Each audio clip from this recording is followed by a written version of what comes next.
Hola, hola mis queridos alumnos y alumnas, ¿cómo se encuentran el día de hoy?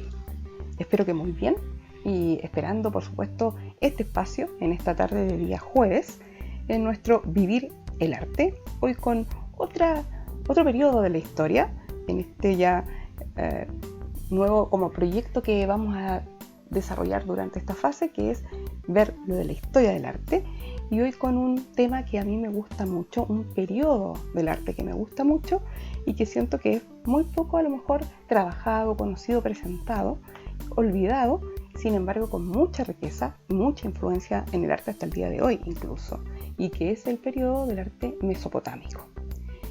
Como vimos en la semana anterior, en el programa anterior, y pasamos por el arte neolítico, hoy saltamos un siglo más adelante y vamos a ver entonces qué pasó en este arte mesopotámico. Antes de empezar, te voy a recordar mi correo mpena@cnsh.marista.cl para que mandes la respuesta a la pregunta que dejemos fijada el día de hoy y también cosas que vayas quedando pendientes de programas anteriores. ¿Ok? Entonces hoy muy atento a lo que vayamos a contar sobre este periodo del arte y después por supuesto revisa el video en el canal de YouTube para que vayas mirando también las imágenes y que te vaya quedando mucho más claro a lo mejor alguna duda con respecto al periodo que vamos a conversar hoy. Entonces, muy atentos y empezamos, ¿verdad? El arte mesopotámico. Bueno, esto, chiquillos, hace referencia a las expresiones artísticas de diversos pueblos y varias culturas que prosperaron entre el río Tigris y el Éufrates y entre el mar Mediterráneo y el Golfo Pérsico, que ese territorio es lo que se llamó Mesopotamia. Te lo repito, entre el río Tigris y el Éufrates y entre el mar Mediterráneo y el Golfo Pérsico. Ahí se situó toda esta civilización mesopotámica, todo este territorio. Este lugar, si tú vas y ves el mapa el día de hoy, es lo que actualmente es Irak y parte de Siria, ¿ya? Y eso es lo que comprendió Mesopotamia en la Edad Antigua. Bueno, mira, Mesopotamia es una palabra de origen griego y que puede traducirse como entre ríos, como te conté recién, entre el Éufrates, el Tigris y el Éufrates, ¿verdad? De ahí su palabra. Y su historia se remonta al 6000 más o menos antes de Cristo, cuando se formaron los primeros asentamientos humanos, y concluye en el 539 a.C. con la invasión del rey persa Ciro. Ciro era su nombre. Mira, aunque hubo asentamientos, o sea, instalaciones urbanas mucho más antiguas, se asume la existencia de Mesopotamia a partir del desarrollo del llamado periodo de Uruk, cuando los sumerios, una de las civilizaciones o pueblos que estuvo ahí, fundaron sus primeras ciudades-estado alrededor del 3500 a.C. Las ciudades de Uruk, Lagash, Eridu, Umma, Ur, etc. Bueno, los siguientes 3000 años, las distintas civilizaciones que se desarrollaron allí, como por ejemplo sumerios, acadios, amorreos, gutis, asirios y caldeos, forjarán reinos e imperios sometiendo a los pueblos vecinos e imponiéndoles religión y costumbre. Unos a otros se asimilaron, es decir, tomaron las cosas de los demás, ¿ya? Se enriquecieron también entre ellos. Y así, los imperios se derrumbaban y volvían a nacer al tiempo que inventaban, por ejemplo, la rueda, la escritura, el cálculo y lograban avances notables en medicina, astronomía, en el desarrollo de los sistemas de riego y en la arquitectura. A lo anterior también tendríamos que agregar su papel en el surgimiento de la filosofía, las religiones y el derecho. De allí que Mesopotamia se considera como una de las cunas de la civilización y sea tan importante, chiquillos, conocer y apreciar lo que sobrevivió de sus manifestaciones artísticas y culturales. Veamos un poco las características del arte mesopotámico. Mira, la diversidad de pueblos que dominaron esta región de Entre Ríos por casi tres milenios influyó en las distintas formas artísticas, manteniéndolas a veces muy próximas a los diferentes cultos y en otros momentos haciéndolas un poquito más profanas, paganas. El aprovechamiento de cada religión y cultura por parte de la siguiente que colonizaba fue lo que permitió que en el arte mesopotámico, incluida la mitología, hubiese un hilo conductor entre ellos, capaz de darle como conexión a lo largo de los siglos. Todas estas manifestaciones artísticas, como la pintura, la arquitectura, escultura y relieve, fueron hechas con una función específica para los cultos religiosos o la documentación de hechos. A pesar del larguísimo periodo en el que se desarrolló el arte mesopotámico, podemos notar algunas constantes, algunas características que permanecieron constantes a lo largo de su evolución, ¿ya? Y te las nombro ahora. Una de ellas es, por ejemplo, el monumentalismo, ¿ya? Y este monumentalismo es el gusto por grandes edificios de monumentos dedicados a alguna divinidad o para celebrar eventos históricos. Otra de estas constantes es, por ejemplo, la simetría. El arte en Mesopotamia está marcado por la utilización de líneas rectas y el gusto por figuras geométricas y simétricas. Simétricas, quiere decir que yo podría dividir una imagen o una figura justo en la mitad, y ambos lados, derecho e izquierdo, serían iguales. Es como un espejo. Eso significa simétrico. Otra de estas constantes o características es el pragmatismo. Pragmatismo significa lo práctico, algo práctico, ¿cierto? De utilidad. Y entonces dice que en esta constante, en esta característica del pragmatismo, es porque no se valora la obra de arte por su efecto estético, sino por su uso, como te nombré recién, por la función que puede tener o como expresión también de poder. Veamos ahora, chiquillos, cómo era la pintura en Mesopotamia. Bueno, mira, sobreviven, te cuento, muy pocas muestras de la pintura mesopotámica, debido a las características de los materiales de construcción de los edificios históricos en donde se ponían estas pinturas y a la conflictiva historia antigua y reciente de esta región. Como te contaba, esto es Irak y Siria. Y en esos países, como bien tú conocerás, ha habido muchísimas guerras. Por lo tanto, hay muchas cosas que ya no están, se derrumbaron, las derribaron. Por eso es que cuesta mucho tener hoy día ejemplos y tener todavía registro de lo que fue esta pintura.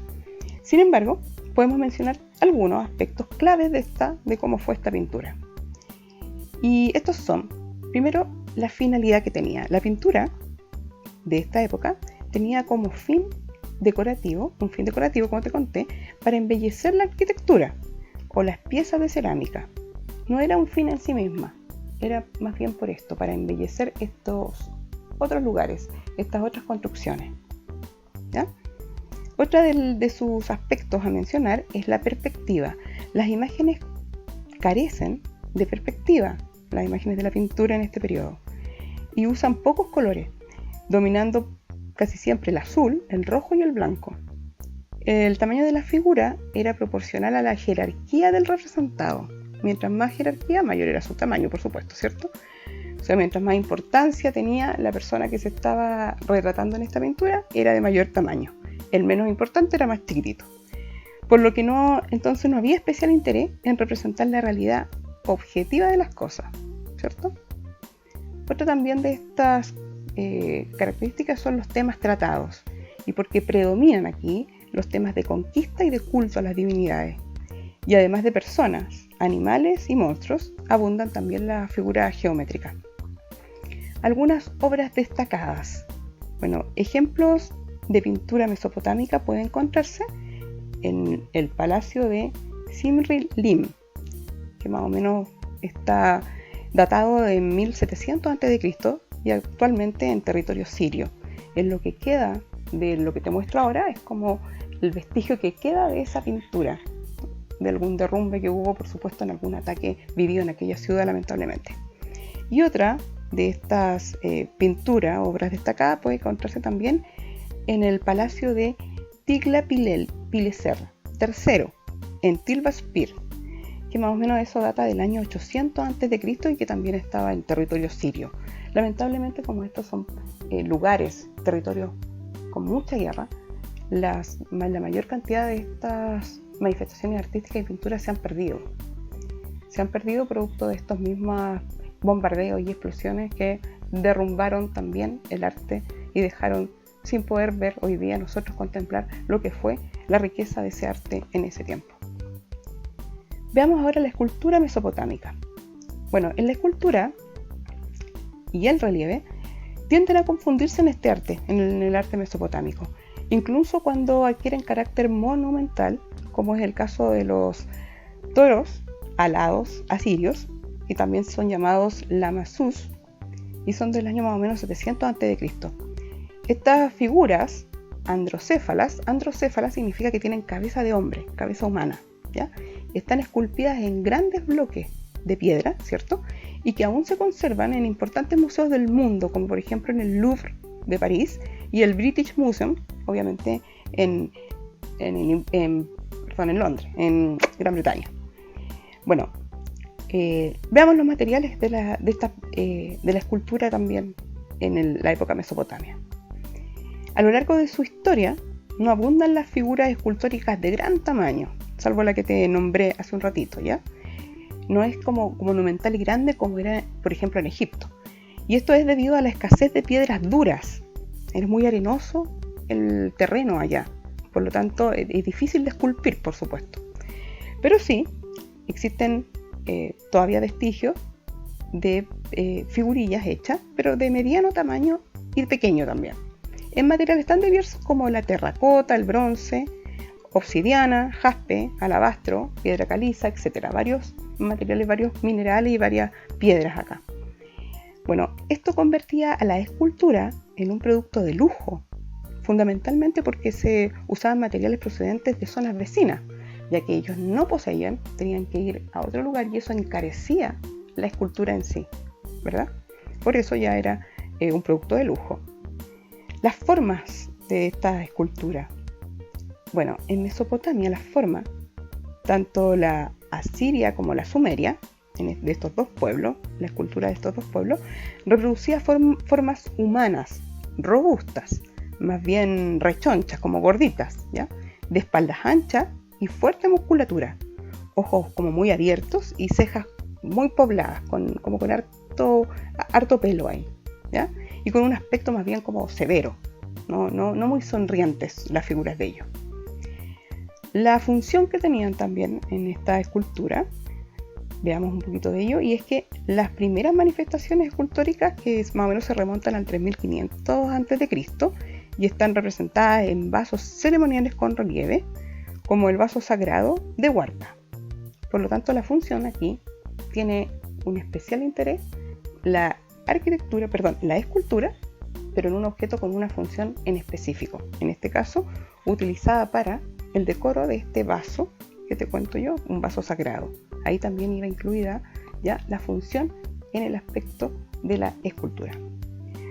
Por lo general, las esculturas y los relieves cumplen funciones religiosas o para exaltar las figuras importantes de los distintos reinos. Y es así que en las esculturas se representan dioses, sacerdotes, dignatarios, espíritus malignos y beneficiosos. Y benéficos, por supuesto. Y así muchísimas otras cosas. Bueno, la figura humana intentaba reproducir rasgos individuales, pero eran intencionalmente desproporcionadas. A propósito se hacían así, desproporcionadas. Por lo tanto, por lo general, siempre se hacía la cabeza más grande que el cuerpo. Y en contraste, la figura de los animales eran un poquito más realistas su manera de representarla. Veamos la perspectiva en los relieves. En los relieves, que era una forma como de escultura, un relieve como parecido como a un timbre, pero mucho más grande, por supuesto, ¿cierto? Se puede ver solamente desde un lugar, desde frontal. No es una escultura que yo la pueda rodear. Esa es la diferencia. Pero también se esculpía, también se trabajaba en un material y se iba esculpiendo este relieve. Bueno, en esto se dan las mismas características que en la pintura. La ley de la frontalidad, como te dije recién, ¿cierto? Como en los relieves egipcios también puede pasar. El tamaño de la figura, de acuerdo a su posición jerárquica, se iba diferenciando. Y la búsqueda de la simetría o la forma geométrica era como también uno de los principales fines. Veamos los temas. En los relieves formaba parte de la decoración de los muros de palacio y contaban la historia del monarca. Casi siempre estaban ahí en los muros de los palacios, entonces los relieves contaban una historia al final, sus triunfos, logros, y generalmente se le presentaba a este monarca entre sus cortesanos y recibiendo los tributos del pueblo vencido, de los pueblos que él vencía. Te cuento un poco que eran también esto otro, que eran los sellos cilíndricos. Bueno, los sellos cilíndricos podrían constituir un capítulo como aparte, podríamos hablar como solo de ello, pero lo vamos a poner aquí, porque eran cilindros de piedra o de otro material, como por ejemplo lapislázuli, vidrio, amatista o bisdana, otra cosa, entre otros, donde se grababan motivos que representaban a los dioses. Estos sellos servían para identificar a su dueño. Además de los motivos, se escribía un pequeño texto en una escritura cuneiforme, que se llama cuneiforme. Luego vamos a hablar de ella. Donde se decía que el propietario era tal persona, hijo de tal otra y servidor de X dios. En las tumbas, además de numerosos objetos de valor, se dejaban 1 o 2 sellos. Se grababan en relieve inverso, como al revés, por así decir, era como un timbre, chiquillos, ¿ya? Y se grababa en relieve inverso, pensados para que rodaran sobre ladrillos de arcilla fresca y blanda y dejaran de esta forma testimonio de su propietario. Entonces, cuando se secaba quedaba marcado esto y ya no se podía borrar, por supuesto. Servían también para sellar tinajas y puertas, así como la contabilidad. También se utilizaba para ello. Como podían ser pequeños, era asimismo un objeto personal. A veces funcionaban como amuletos y en cuyo caso cumplían una función mágica, como de protección. Y es por eso que muchas veces tenían grabados dioses o genios protectores también. Los sellos cilíndricos aparecieron hace aproximadamente 5.500 años atrás, en el periodo de Uruk. ¿Recuerdas que te nombré esa ciudad en un principio? Bueno, si bien el sello más antiguo se encontró en Irán, en Sharafabad, fue sobre todo en la ciudad sumeria de Uruk donde abundaron, y en Susa, otra ciudad principal de aquel periodo. Veamos las obras destacadas en escultura y relieve. En la escultura, además de los leones alados, destacan pequeñas otras, también esculturas, como por ejemplo la estatuilla del príncipe de Gudea, que te lo mostré hace un ratito atrás, más o menos data del 2120 a.C. También la estatuilla de un hombre barbudo, del 3300 a.C., y la estatua de Kurlil, del 2500 a.C. Y también son famosos los relieves, como por ejemplo la estrella de Naram-Sin, del 2569 a.C., la representación de la diosa Inanna, entre 1800 y 1750 a.C., o la cacería de Assur-Nansir-Pal, más o menos se cree alrededor de los 860 a.C. Veamos ahora la cerámica mesopotámica. Bueno, la función de la cerámica está estrechamente relacionada con el crecimiento de las ciudades y con el excedente en los productos agrícolas. Se necesitaban recipientes adecuados, además para el transporte de comida y bebida o de diversos materiales y para su conservación y almacenaje. Es notable el hecho de que también tuvo un papel relevante en el comercio a larga distancia, pues en las vasijas cerámicas se trasladaban todos los productos. Cerámica, veamos, artística y ladrillo vitrificado. Bueno, esta fue una técnica de una gran belleza estética, utilizada sobre todo para recubrir grandes superficies como en las tumbas reales o en paredes, como las que se aprecian en la puerta de Ishtar de Babilonia. Bueno, la técnica se basaba en la cocción de los ladrillos de barro, aplicándoles un barniz, que podía ser de plomo u otra sustancia. Esto hacía que la cara externa del ladrillo quedara con un aspecto vítreo, como de vidrio, y esmaltado. Le otorgaba más dureza y resistencia al adobe y estaba destinado a adornar y embellecer las paredes de templos importantes, dándoles también la posibilidad de resistir al paso del tiempo. El mosaico. Bueno, el mosaico se caracteriza por representar una imagen o figura mediante pequeñas piezas de cerámica, también piedra, vidrio u otro material, que se van uniendo y se va formando esto, ¿cierto? De color y tamaño variable y que combinados forman un conjunto, y fue también muy utilizado en este tiempo para el embellecimiento también de los distintos templos y también de los distintos edificios o monumentos hacia algún personaje importante de la época. Veamos las obras destacadas entonces. Entre la cerámica por lo menos se destaca el ritón de cerámica asiria, que viene de Kul-Tepe y representa un león, el vaso de Ishtar, procedente de Larsa, también una jarra de 3 patas de la Baja Mesopotamia. Asimismo, numerosas jarras, platos y vasos ceremoniales de cerámica de distintos periodos y que han llegado a nuestros días, y entre mosaicos están algunas piezas también encontradas en tumbas reales de Ur. Siguen encontrándose varias cosas, además de las que te acabo de mostrar. Bueno, veamos a continuación qué pasó con la arquitectura en Mesopotamia. Bueno, los materiales de que se disponía en la región entre el Tigre y el Éufrates, como te conté en un principio, no favorecieron una arquitectura a gran escala. No había ni madera ni piedra en grandes cantidades para construir. Las construcciones civiles, por lo tanto, se realizaban en junco, que abundaba en las regiones pantanosas, un tipo como de vara, como para que te hagas una idea, como el coligüe, ¿ya? Pero esto no es para que tengas una idea más o menos a qué me refiero. Entonces, y también lo otro que se utilizó fue el adobe, por supuesto, ladrillo de barro secado al sol, y se destinó para edificaciones públicas y para apoyar las viviendas. Los ladrillos se unían también con barro blando. Sin embargo, estos materiales se degradaban con el tiempo, y esa es una de las razones por lo que una gran parte de la arquitectura mesopotámica se perdiera.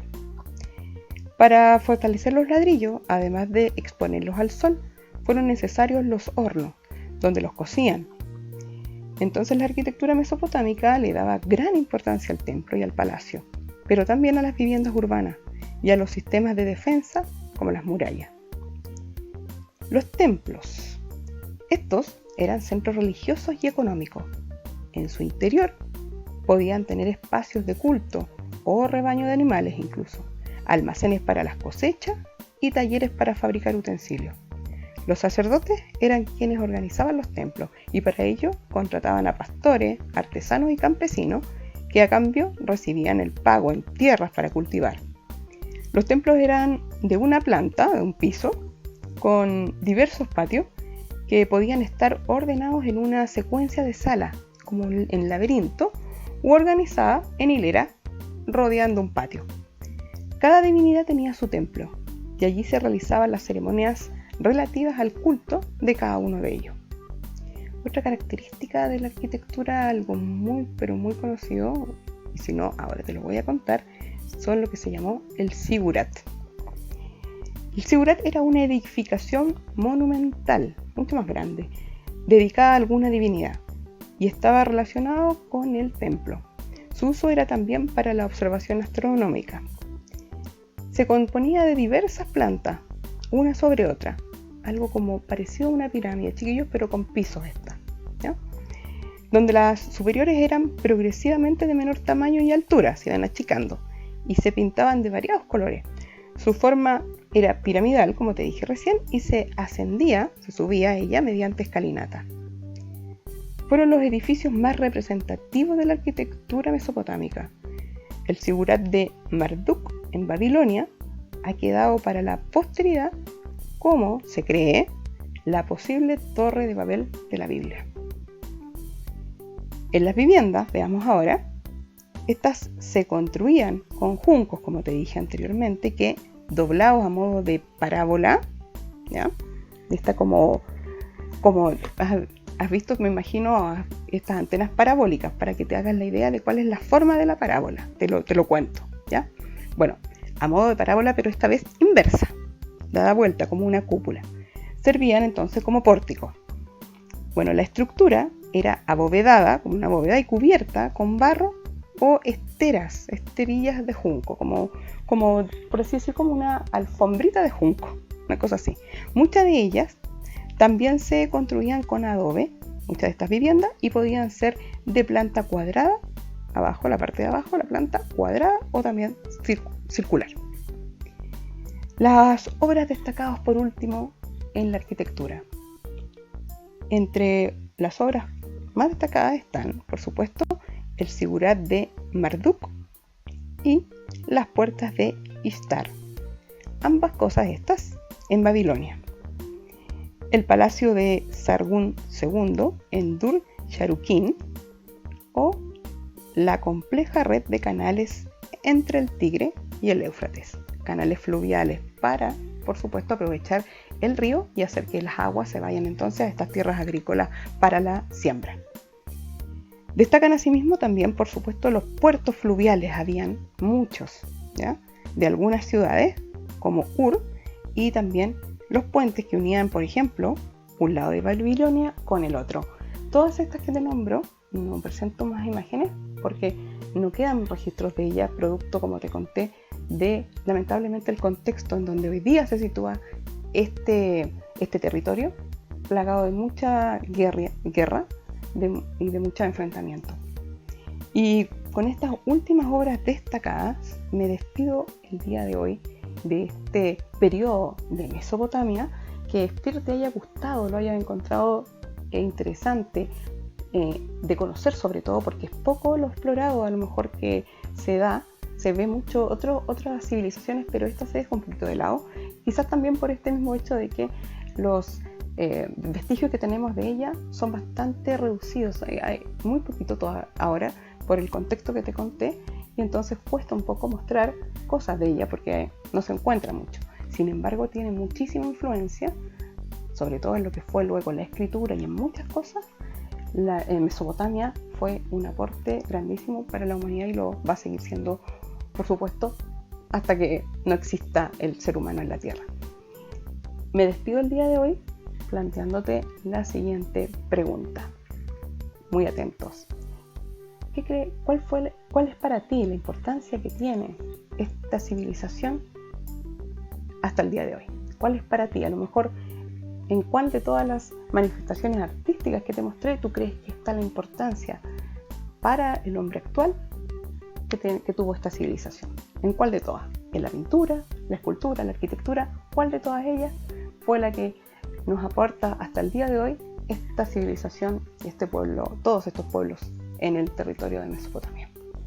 Te vuelvo a repetir mi correo, mpena@cmsh.maristas.cl. Recuerda enviarme ahí tu respuesta, cuál de estas manifestaciones de Mesopotamia son las que más han aportado, las que tienen su mayor aporte a la humanidad hasta el día de hoy, a los seres humanos. ¿Cuál crees tú y por qué? No olvides decirme por qué. Mándame tu respuesta, comuniquémonos, y todo lo que tengas también pendiente al mismo correo, mpena@cmsh.maristas.cl. Nos estamos encontrando el próximo jueves con otro capítulo en esta historia del arte, a ver dónde nos lleva el salto en la historia, en el tiempo, a ver en qué época quedamos. Cuídense mucho, cuiden a sus familias, que estén muy bien, que la fuerza nos acompañe. Chao, chao.